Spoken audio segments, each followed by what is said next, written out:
Well, the Florida Gators are back in the Sweet 16 for the first time in nearly a decade after, are we going to call it thrilling? A heart-stopping victory over two-time defending national champion UConn. This was a nail-biter, essentially all the way through it. And the Gators pulled off a hard-fought 77-75 win thanks to a late game surge and a standout performance late in the game from senior guard Walter Clayton Jr. The game was pretty tight throughout, went into halftime tied, and then Florida trailed for most of the second half. But everything changed with just under 3 minutes to go. Clayton nailed a critical three-pointer to give the Gators their first lead of the entire second half.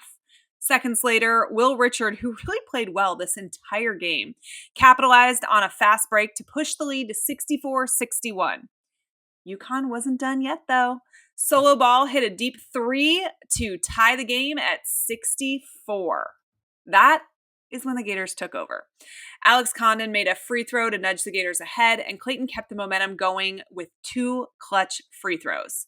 Then came the dagger, right? Everybody's favorite moment in this game. Clayton hit another three, putting Florida up by 6. To cap off the Gators' dominant run, Elijah Martin threw down an emphatic dunk after grabbing an offensive rebound. That is definitely going to make SportsCenter tonight. Despite UConn's best efforts to foul and claw their way back, Florida stayed composed and held on for the victory, punching their ticket to the Sweet 16 for the first time since 2017. Okay, so who is the star of this game? I mean, honestly, if you had asked me with 5 minutes to go, I might have said nobody, right? This was not the Gators' best performance. They were not the offensive rebounding team that we're used to seeing. They weren't the shooting team we were used to seeing. And they turned the ball over far more than normal as well. But sometimes good teams have bad days, and great teams can figure out a way to win anyway. And I think that that's exactly what we saw happen. And the star of the game ended up being Walter Clayton Jr. For the second straight tournament game, he delivered a spectacular performance, albeit mostly in the last 8 minutes. He scored 23 points. 13 of those came in those final 8 minutes.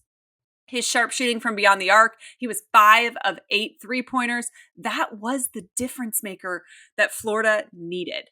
But it wasn't just Clayton. Elijah Martin contributed 18 points, providing steady scoring throughout. Will Richard, who, like I said, there were points in time where I felt like he was the only one fully dialed in. He added 15.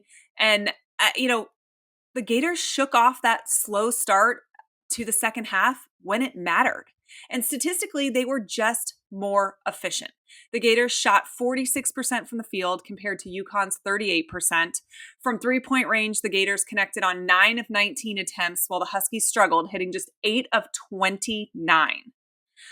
One telling statistic, probably maybe the most telling statistic to me anyway, Florida's ability to capitalize on UConn's mistakes.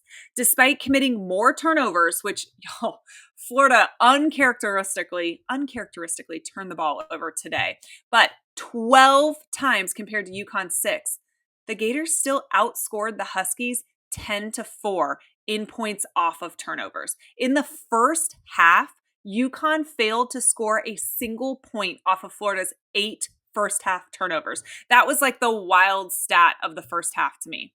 So far, the NCAA tournament has been great, and the rest of the tournament should be a ton of fun as well. Make sure that you are following BetUS TV for coverage of all of the tournament and checking out all of the lines they're offering right now.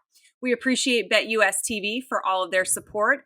Make sure you guys are checking them out. This has been such a fun tournament. With the victory, Florida improves to an impressive 12-1 all-time as a number 1 seed in the NCAA tournament. This marks their 12th Sweet 16 appearance in program history, a milestone that includes their 1987 run, which was later vacated by the NCAA. The Gators had a few things there in the 80s that ended up being vacated, but I digress. Up next, the Gators are going to either face number 4 seed Maryland, which if you watch this show at all, we talked a lot about how Maryland is a team that could be scary to the Gators. But They may also face number 12 Colorado State, who is as hot as anybody in this tournament. So I don't know that that's kind of a pick your poison situation for the Sweet 16. Maryland beat Grand Canyon. They carry a 26-8 record into the matchup with Colorado State. Like I said a minute ago, Colorado State, on the other hand, is incredibly hot. They pulled off that shocking upset of number 5 Memphis. Historically, the Gators are 2-2 against Maryland. Their last meeting had the Gators losing 70-68 in 2021. Against Colorado State, the Gators have only played them one time, a 68-46 defeat in the 1989 NCAA Tournament. Regardless of their next opponent, the Gators are riding a wave of momentum with 8 consecutive wins and, I don't know, a renewed sense of confidence, maybe a renewed sense of purpose. As the Gators dance into March Madness, one thing is clear: with Walter Clayton Jr. leading the charge and the team firing on all cylinders, or even when they're not, the Gators are still poised to make a serious run for a national championship. I think games like this are sometimes necessary to accomplish that end result, right? You think about some of the games that Florida has played in basketball, but even in other sports as well. Something that comes to mind to me is the 2006 game against Auburn. So in football, sometimes you have to have that gut check moment to be able to accomplish that long-term goal, which obviously for this team is national championship or bust at this point. Florida didn't have a great day. It was a frustrating performance to watch as fans, and Florida won. And in the NCAA tournament, that's all you need, right? Whether you win by 1 or you win by 30, doesn't really matter. Survive and advance. And that's exactly what the Gators have done. I would love to know if there's any whiteboards with fist holes in them in the locker room after that first half performance, or I don't know, heck, maybe even after the victory, because I can't imagine that Todd Golden is pleased about all the aspects of that, but he is going to be pleased with the victory. It was a gut check for this team. I think they'll use it as positive motivation moving forward. And I think because Florida ended up winning, it was probably a good thing for the Gators to kind of have this little bit of an eye-opener early, because it's only going to get more difficult from here. But for Gator Nation, the dream is still alive, and potentially the best is yet to come. We'll chat with Neil Blackman at some point this week before the Sweet 16. That game will be on Thursday night. It'll either be sometime in the 7 o'clock hour or the 10 o'clock hour. Fingers crossed if you participate in any kind of voodoo or anything like that. If you could push us to the 7 o'clock hour, I think all of us would greatly appreciate it.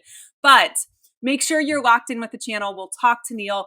We are going to be excited, dialed in, and we cannot wait to see what happens in the Sweet 16. So make sure that you are subscribed to this channel, because we're actually going to send you some more basketball coverage.